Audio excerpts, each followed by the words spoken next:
The following is a special presentation of Tony Kurre Radio.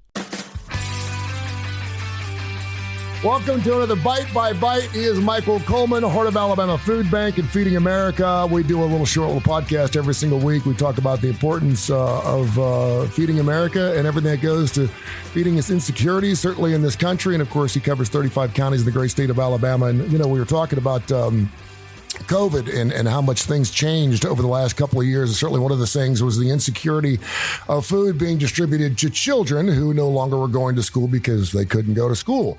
And that included something called the summer EBT. And now we're hearing that some states are not wanting to take the summer EBT. First of all, explain to me exactly what that is and why wouldn't states want to take the summer EBT? Yeah, so what we really learned, COVID taught us a lot of things. And one of it is, so many kids, that's where they get their food is they get a breakfast at school, then they get a lunch at school. And then there's even an after school program during the year that's tied to educational enrichment that they can actually give a snack and an evening meal as well, all in that time. But when summer rolls around, there's the summer feeding program they have that the government supports. Here's the problem. Imagine you're in a rural area and the way you get to a school is through a bus, so you could be 1 to 20 miles away. Well, if they come up and say, we have a summer feeding program where you can come up and get a meal or two at the school, but the buses aren't running. So how does a kid do it? So the summer feeding program only reaches about 10% of the intended population.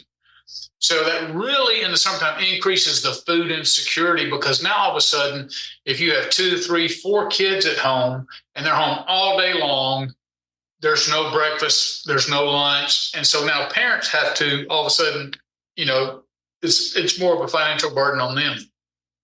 So one of the fixes to this was those who qualify for SNAP benefits or EBT benefits. One of the things that they're doing is doing a summer increase.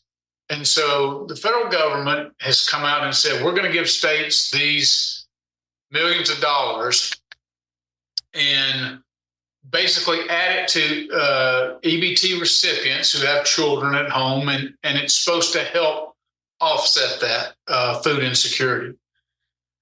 Well, some states have chosen not to accept it. And so the question is, so what happens now? Well, to answer your question specifically, you said, well, why do they not do that? Well, I think in part, a large part of it is when you look, if you are somebody who believes in less government, less dependency on government, less financial aid for social programs, and you hear, well, there's going to be more financial dollars going into EBT, that might just in principles be something that you're against. And I'm not saying that federal program, there's not going to be a federal program that's not going to be bloated in some way. It's not going to have some waste, not going to have some abuse. That's all a part of it. But I'm not looking at a policy. I'm looking at the effect because the reality is so many of our kids in our area are going to be hurting and do not have the family structure to be able to make up that difference. So my frustration is okay, the federal government comes along and says, okay, we're going to give you X amount of dollars, and they may require an offset of the state. Maybe some of the states say, well, we don't have the offset or whatever. But what's frustrating is sometimes if you say, okay, that's the federal government's solution. And as a state, you may say, okay, I don't want that solution for whatever reason. It doesn't matter. I don't want that solution. But the problem still remains. And what's so frustrating is if you say, okay, I don't want that solution, but you don't bring your own solution, then my question is, well, was that solution worse than no solution at all? Sure. Because here's what's going to happen is these children and their parents are going to have to seek out assistance. Well, where do they get that from? Well, that's going to come from local pantries, and local pantries get their food from us. So it's going to ultimately roll down to our feet that now these hungry children, families, and all this, you're going to see a vast increase in food insecurity and people seeking food assistance. And so the burden is going to be on us as food banks because we are the safety net for our community. Well, and they're leaving that up to you and how that's distributed, because if there's millions and millions of dollars that's not wanted by that state level, then that money's either going to go back or it's going to be spent somehow else. And if you're talking about people that are going to be reaching out to pantries and to food banks and this like that because they need to make up that difference, then how's that money being spent then? Is that money going to you and then they're going, okay, Michael, you handle it, you take care of it? No, that's the difficult part. So let's say if money is allocated through DHR, Health and Human Services, then they say, okay, we're going to funnel this down through a summer EBT. We're going to designate this money. The problem is you can't then take that money that's turned down and say, okay, we'll just shift it over here and give it to food banks. There's no channel or no mechanism to do that.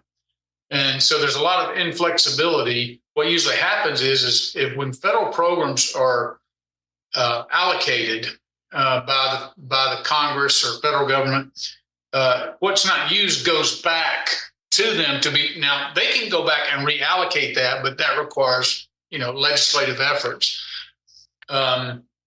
And so, but that's my question too, is I'm sitting here going, okay, we already are on pace to distribute between 29 and 30 million pounds of food, which is about 3 million more than we did last year. Yeah. So we already are meeting inflationary challenges and other type things this way. But then you put on the summer, and of course, the summer's not here yet, but we have to anticipate that. Wow, what even more demand is going to be laid at our feet. And yet we can make an appeal to churches and to businesses and to people to help step up. But that doesn't mean there's going to be more donations. It just means there's going to be more need. And so we may have to end up purchasing that. We may have to end up, but again, that can only come from donated dollars because we're not getting any sort of government assistance or no income influx to be able to meet that need. And it's so frustrating. I will tell you, just this morning I was here in the office, and I'm here today, as we mentioned, on Martin Luther King, and he cared so much about people in poverty and struggled and just moved heaven and earth to be able to make the world better for people. And we talked about this on a previous show, Mission Minded, that we do. So thankful for his impact. But I was sitting here today in the office, and doorbell rang, and I went in there, and it was a lady who spoke through Google Translate. There's 2 ladies and 4 children. She says, "We're from Venezuela. We don't have any food. We heard that you can help." And I just cannot begin to tell you how bad my heart hurts because, here are 2 women and 4 children who came from Venezuela. Take aside the political issue, whether they're legal, not legal, I don't even know. But here are people who are hungry. And I want so desperately to be able to lift them up and care for them and help them out, because those little children are going to bed hungry. And we know that we have people who were born and raised here who are going to bed hungry. Yeah. And that's traumatic on kids.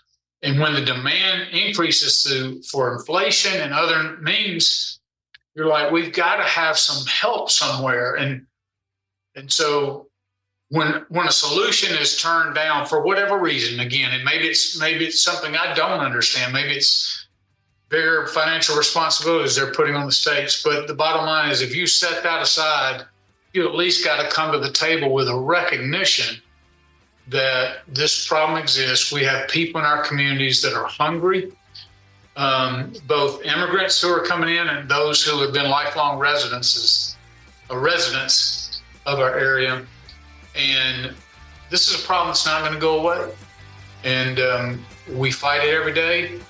But, you know, we need a more unified effort where it's both the community and the government that represents us fighting this food insecurity to be able to have a long-term impact and change for the positive. This has been a special presentation of Tony Kurre Radio.